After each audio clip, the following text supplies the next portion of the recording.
মঞ্চে আসছেন সুকণ্ঠের অধিকারিণী, আমাদের এলাকার গর্ব, আমাদের ঘরের মেয়ে বিজয়িনী।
এবার বলুন স্যার, আমাদের বিজয়িনীর গান কেমন শুনলেন? অসাধারণ, অপূর্ব, মার্ভেলাস। আরে মশাই, এখন তো সবাই ওই ডিজে আর হিন্দি গান নিয়েই ব্যস্ত, কিন্তু আপনাদের বিজয়িনীর বাংলা গান আর বাঙালির গান শুনে মনটা একেবারে জুড়িয়ে গেল মশাই। Hello sir. আরে প্রতীক যে, তা কেমন আছো? এই তো বেশ ভালো আছি। তা বিজয়িনী কোথায়? ওর সঙ্গে একটু আলাপ পরিচয় করবো, ডাকো ওকে। আমাকে কোনোদিনও ডাকতে হয় না স্যার, আমি নিজেই চলে আসি। নমস্কার স্যার। এই ডাক ডাক ডাক ডাক। তামা, তুমি তো খুব সুন্দর গান করো, তা সঙ্গীতকে পেশা হিসেবে বেছে নিলে না কেন? ও মা, গান গাওয়া তো আমার নেশা স্যার, আর আমার মনে হয় নেশার সঙ্গে পেশাকে কোনোদিনও ভুলিয়ে ফেলতে নেই। এই যেমন ধরুন না, বাংলা চলচ্চিত্রের মহানায়িকা সুচিত্রা সেন, শুনেছি ওনার নাকি রান্না করার খুব নেশা ছিল, মানে রান্না করতে উনি খুব ভালোবাসতেন। কিন্তু আপনি ভেবে দেখুন স্যার, উনি যদি অভিনয়কে পেশা হিসেবে বেছে না নিতেন, তাহলে কি আমরা কালজয়ী সিনেমা সপ্তপদীর সাক্ষী হতে পারতাম? বিজয়িনী? হ্যাঁ স্যার, মাইকেল মধুসূদন দত্ত, শুনেছি ওনার নাকি মদ্যপানের বড্ড নেশা ছিল। কিন্তু আপনি ভেবে দেখুন স্যার, উনি যদি কলম হাতে না ধরতেন, তাহলে কি আমরা কালজয়ী সাহিত্য মেঘনাদ বধ কাব্যের সাক্ষী থাকতে পারতাম? বিজয়িনী? হ্যাঁ স্যার, হ্যাঁ। তারপর ডক্টর সর্বপল্লী রাধাকৃষ্ণন, শুনেছি উনি নাকি গল্পের বই পড়তে খুব ভালোবাসতেন, মানে গল্পের বই পড়াই ছিল ওনার কাছে নেশা। কিন্তু আপনিই বলুন স্যার, উনি যদি শিক্ষকতাকে পেশা হিসেবে বেছে না নিতেন, তাহলে কি আমরা মহান শিক্ষক দিবসের সাক্ষী হতে পারতাম? বাহ বাহ বাবা বাহ, তুমি শুধু ভালো গান গাও তাই নয়, তুমি কিন্তু খুব ভালো কথাও বলতে পারো দেখছি। ও আমাদের গর্ব স্যার, আজ ওর হাত ধরেই তো এই এলাকার প্রত্যেকটা মানুষের মধ্যে একতা ফিরে এসেছে। তাই নাকি? আরে না না স্যার, তেমন কিছু না, আসলে আমাদের বাঙালিদের ওই একতাটাই তো ছিল। কিন্তু বিজ্ঞান বিজ্ঞান যত এগোচ্ছে, বাঙালির সঙ্গে বাঙালির একতা ততই কমছে। ক্রমশ মানুষের সঙ্গে মানুষের দূরত্ব তৈরি হয়ে যাচ্ছে, ভালোবাসার তলানিতে এসে ঠেকছে, এমনকি হারিয়ে যাচ্ছে সংস্কৃতি সভ্যতা।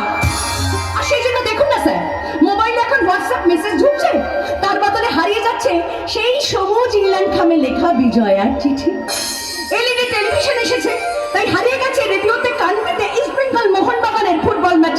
বরণী সোনা। গ্রামের সহজ সরল মেঠো পথ ধরে ঢুকে গেছে গরল রাজনীতি, আর তাই তো আজ হারিয়ে যেতে বসেছে চণ্ডীমণ্ডপ আর্চনাগুলো। কিন্তু আপনি ভেবে দেখুন স্যার, লক্ষ্মী পূজার 2-3 দিন আগে থেকে আগেকার দিনে মা ঠাকুমারা নিজের হাতে নারকেল কোড়াতেন। আহা, সে নারকেল নাড়ুর কি স্বাদ, কি গন্ধ!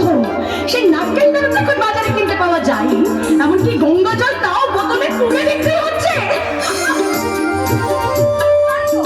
তারপর সেক্টর 5-এ চাকরি করা মডার্ন মেয়েরা বাচ্চা হওয়ার পর বুকের দুধ দেবে না। না না না স্যার, লজ্জা পাবেন না স্যার, লজ্জা পাবেন না। তারা মনে করে বাচ্চাকে দুধ দিলে তাদের সুন্দর বিকার বুঝি নষ্ট হয়ে যায়। কিন্তু আপনি বলুন স্যার, দিনের কৌটোর দুধে কি সবটা মেলে? আরে বাবা, মায়ের বুকের দুধে যে আন্তরিকতা, মমতা, স্নেহ আছে, দিনের কৌটোর দুধে তা আপনি পাবেন না স্যার। না না না না না, কিছুতেই পাবেন না স্যার। বিজয়িনী, আমি শুধু চাইছি সেই সভ্যতাটাকে আবার ফিরিয়ে আনতে, মানুষগুলোকে একতা দিয়ে বেঁধে রাখতে, ভালোবাসা দিয়ে মানুষগুলোকে বুকের মধ্যে আগলে রাখতে। সত্যি সত্যি বিজয়িনী, সত্যি আমি তোমাকে যতই দেখছি ততই অবাক হয়ে যাচ্ছি। আসলে কি জানো তো, এখন চারিদিকটায় লোভ, লালসা, হিংসাটা ছেয়ে গিয়েছে। তাই তো আজকের দিনে তোমার মতো মানুষের খুব প্রয়োজন। স্যার, জানো স্যার আপনি জানো আদালতে যখন ওই উঁচু চেয়ার পেয়ে আমি বসি, তখন ওখানে বসে অনেক সময় আমি বুঝতে পারি কে দোষী আর কে নির্দোষ। কিন্তু আমার এই হাত কিন্তু আইনের শিকলে বাঁধা, আর আইন শুধু প্রমাণ চায়। তাই তো কিছু উকিলের মিথ্যে সাক্ষীর ভিত্তিতে দোষীরাও বেকসুর খালাস হয়ে যায়। আমার বুকের ভিতরে খুব যন্ত্রণা হয়, তবু আমি কিছু করতে পারি না। তবু স্যার, আজকালকার মানুষ এখনো তো আদালতের বিচারের উপর ভরসা রাখে। এখনো যখন দু ভাইয়ের মধ্যে সম্পত্তি নিয়ে বিবাদ বাঁধে, তারা একে অপরকে বলে আদালতে দেখে নেব। ঠিক বলেছ, আমিও চাই আসল অপরাধীরা সাজা পাক। এনিওয়ে, আজ চলি। তোমার সঙ্গে আলাপ পরিচয় আমার বেশ লাগলো। ভবিষ্যতে কোনোদিন আমাকে যদি তোমার প্রয়োজন মনে হয় আমার কাছে এসো, আমি তোমার পাশেই আছি। ঠিক আছে স্যার, আজ তাহলে আসি। আসুন স্যার, আসুন। আসুন অলকেশ বাবু। ও হ্যাঁ, চলুন স্যার, চলুন চলুন। এবার জাস্ট আমি পাগল হয়ে যাব। কেন? সেই কখন থেকে তুমি এত ভারী ভারী কথাগুলো বলছো। নিহাত স্যার ছিল, আমি কিছুই বলতে পারছিলাম না। এখন তো স্যার নেই, এবার বলো আমার গান কেমন লাগলো? তা বলার সুযোগটা দিলেন কোথায় ম্যাডাম? ওরে বাবা, এখন তো দিচ্ছি, এবার তো বলো। তোমার গান খুব খুব ভালো লেগেছে। ঠিক সত্যি বলছো? সত্যি সত্যি সত্যি, এই 3 সত্যি বললাম। হেপি গেছো দিদি, হেপি গেছো, পুরো ফাটিয়ে দিয়েছো, একদম বিন্দাস। এই যে আমি যতদূর জানি দীপালি রানী ওই দিকটা থাকে। এত রাতে দীপালি রানী এদিকে কোথায় চলছে শুনি? আরে আরে বাবা, মাঠে বসে তোমার গান শুনছিলাম। তো ফাংশন শেষ হতে বাড়ি যাবো, হঠাৎ ঘোষাল বাড়ি থেকে গিন্নিমা ফোন করে আমাকে যেতে বললো। এত রাতে গিন্নিমা তোকে কেন যেতে বললো? কর্তা বাবার কোনো এক বন্ধুর মেয়ের সাথে রজত দাদা বাবুর বিয়ে হবার কথা।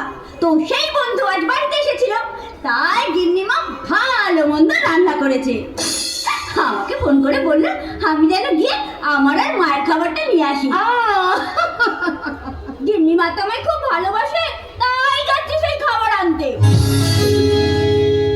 বেশ করছিস, কিন্তু অনেকটা রাত হয়ে গেছে দীপালি, খাবার নিয়ে সাবধানে বাড়ি ফিরবি, কেমন? আচ্ছা আসি। আরে আয় আয় আয়। আসি গো প্রতীক দাদা। হ্যাঁ যা, সাবধানে যা। তা কি ম্যাডাম, এখন কি করবেন ভাবছেন? বাড়ি যাবেন তো? না, না, তাহলে কোথায় যাবেন? তোমায় নিয়ে হারিয়ে যাব। তা তো বুঝলাম, কিন্তু কোথায়? ওই যে ঠাকুমার ঝুলি থেকে বেরিয়ে আসা কোনো একটা রূপ কথার দেশে। এত রাতে? রাতেই তো চাঁদের পাহাড় দেখা যায় রাজকুমার। তাহলে আমার পক্ষীরাজের উপরে চেপে বসো রাজকুমারী, আর তোমাকে নিয়ে যাব ওই দূরের চাঁদের পাহাড়ে। আর ওই চাঁদের পাহাড়ে ব্যঙ্গমি থাকবে, যারা আমাদের দুজনের ভালোবাসার এই গল্পগুলো শুনবে। হ্যাঁ, আর চারিদিকে নানান রঙের গোলাপ ফুল ফুটে থাকবে। আর সেই নানান রঙের গোলাপ ফুলগুলো বসন্তের হাওয়ায় মাথা দোলাতে দোলাতে দোলাতে আমাদের দুজনকে স্বাগত জানাবে। আর ওই চাঁদের পাহাড়ের পাশে থাকবে একটা চরকা কাটা বুড়ির ঘর। তোমার আমার দুজনের ভালোবাসা দেখে খিলখিল খিলখিল খিলখিল করে হেসে উঠবে। হ্যাঁ, আর তোমার হাসির শব্দে মিশে যাবে নানান রাগরাগিনী তোমায় নিয়ে গান। নানান রাগরাগিনী আমায় নিয়ে গান। আচ্ছা আচ্ছা, সেটা কেমন গান শুনি? মন বলো বসন্ত বলো তোমার জন্য সবই, দেহাত বলো বাহার বলো ভৈরবী বা পূরবী।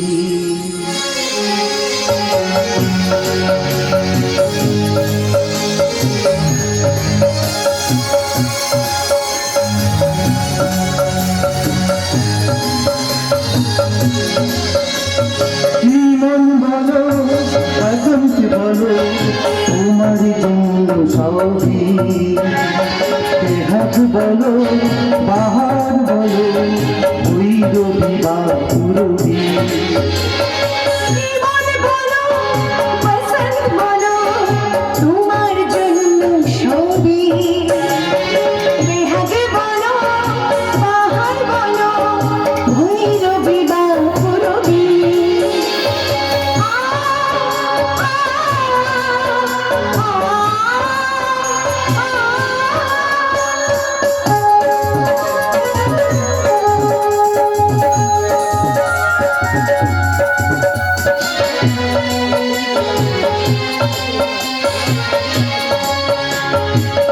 আমার জয় জয়ন্তী তোমারই তো জয়, একই রাগে রাগে উঠে তুমি আমি হয়।